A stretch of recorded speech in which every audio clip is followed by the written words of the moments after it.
merusak mental. Mental manusia yang begitu adalah mental orang tertolol sedunia. Catat nih, orang yang cuman mental bilang bubarin DPR, itulah orang tolol sedunia. Itulah orang tolol sedunia. Itulah orang tolol sedunia.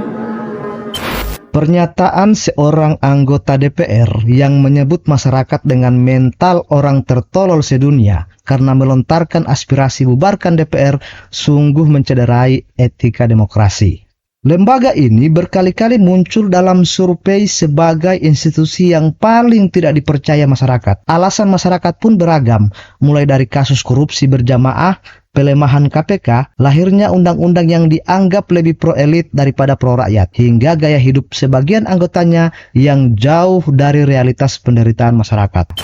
Sayangnya, kritik keras itu tidak dijawab dengan refleksi, tetapi dengan makian balik. Rakyat yang bersuara dianggap tolol. Ironi yang sangat pahit dalam demokrasi kita. Kalau kita menoleh sejarah, suara tentang pembubaran DPR bukan hal baru.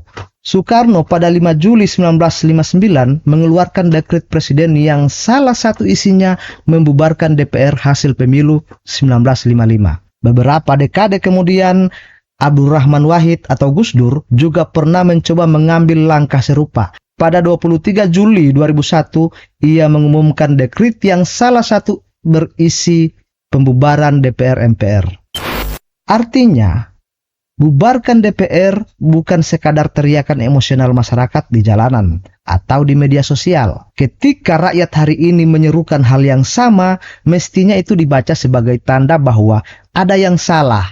Memang benar. Secara konstitusional, DPR tidak bisa bubar hanya karena suara rakyat di media sosial.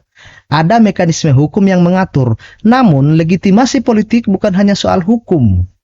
Ia juga soal kepercayaan. Ketika rakyat kehilangan kepercayaan, mandat politik pun runtuh. Dan tanpa mandat rakyat, DPR akan menjadi bangunan kosong, hanya berdiri secara fisik, tetapi hampa secara moral.